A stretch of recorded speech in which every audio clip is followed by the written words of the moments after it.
Hello everyone, আশা করি সবাই খুব ভালো আছো, সুস্থ আছো। এই গরমের সময় প্রতিদিন খাবারের লাঞ্চের সময় যদি আমের টক বা আমের চাটনি না থাকে তাহলে কেমন যেন মনে হয়। তো চলো আজকে আমি তোমাদের সাথে খুব সিম্পল উপায় চিনি ছাড়া আজকে রেগুলারের আমের চাটনি রেসিপি শেয়ার করব, যেটা বানানো খুবই সহজ। চাইলে প্রতিদিন বা একদিন বানিয়ে প্রতিদিন একটু একটু করে খেতে পারো। তো চলো দেখে নেওয়া যাক আমার আজকের রেসিপি। প্রথমে আম আলু ছুলে নিয়েছি। আমি এখানে একটা আম দিয়ে করে দেখাচ্ছি, তোমরা চাইলে তোমাদের পরিমাণ মতো আম এখানে নিয়ে নেবে। নিয়ে আমটাকে প্রথমে আমাদের টুকরো করে নিতে হবে।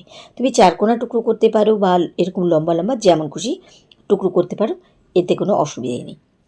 আজকে কিন্তু আমি আমের চাটনি আটি সমেত করব। তো আমি আম লম্বা করে কেটে নিয়েছি আর আটিটা নিয়ে নিলাম। এবার গ্যাস ওভেনে ফ্রাই প্যান বসিয়েছি, নিয়ে নিলাম 1 চামচের মতো সর্ষের তেল।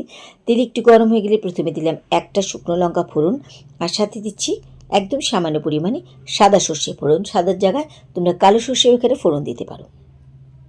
শুকনো লঙ্কা সর্ষে একটুখানি প্রথমে ভেজে নিলাম।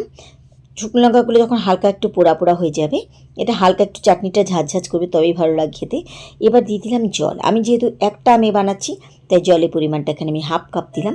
তোমরা যদি আমের পরিমাণ বাড়িয়ে নাও তাহলে জলের পরিমাণটা এখানে বাড়িয়ে দেবে। দিয়ে দিলাম স্বাদ মতো নুন, আর দিলাম সামান্য পরিমাণে হলুদ গুঁড়ো। একটু যখন গুলে আসবে তখন এর মধ্যে দিয়ে দিলাম গুড়। মিষ্টিটা তোমরা কি কতটা পছন্দ করো সে বুঝে এখানে গুড়ের পরিমাণটা বাড়িয়ে কমিয়ে নিতে পারো। আমি একটা আমের জন্য এতটুকু গুড় দিয়েছি। গুড় প্রথমে একটুখানি গলতে দেব। একটুখানি যখন গুড় গলে যাবে এবার দিয়ে দিচ্ছি এর মধ্যে কাঁচা আম। দিয়ে কাঁচা আমগুলোকে ভালোভাবে এবার গুড়ের জলের সাথে মিশিয়ে নিয়ে ঢাকা দিয়ে ফ্লেম কিন্তু মিডিয়াম করে দিয়ে কিছুক্ষণ আমগুলোকে সেদ্ধ হতে দিচ্ছি। আমগুলো একসাথে সেদ্ধ হওয়ার জন্য গুড়গুলো কিন্তু কোনো রকমের কাঁচা গন্ধ আর বেরোবে না, আর আমগুলো কিন্তু খুব ভালোভাবে সেদ্ধ হয়ে যাবে। তো এতটা পাতলা চাটনি বা টক ভালো লাগে না, সেই জন্য আমগুলো এখন কিন্তু অনেক সেদ্ধ হয়ে গেছে। এই আমগুলোকে এবার ছোটো ছোটো টুকরো করে এভাবে স্প্যাচুলা বা খুন্তি দিয়ে কেটে দিচ্ছি। দিয়ে এবার যদি তোমরা মনে করো যে এতটুকু পাতলা থাকতে থাকতে খাবে তাহলে নামিয়ে নেবে। তবে আমি একটু ঘন করে নামাচ্ছি, তাই আমি আরেকটুখানি এভাবে আমগুলোকে গলিয়ে আর একটু গুড়ের জল টানিয়ে নিলাম। গ্যাস ওভেন বন্ধ করে দিয়েছি। তৈরি হয়ে গেল আমাদের রেগুলারের খাওয়ার মতন চিনি ছাড়া গুড়ের আমের মিষ্টি চাটনি।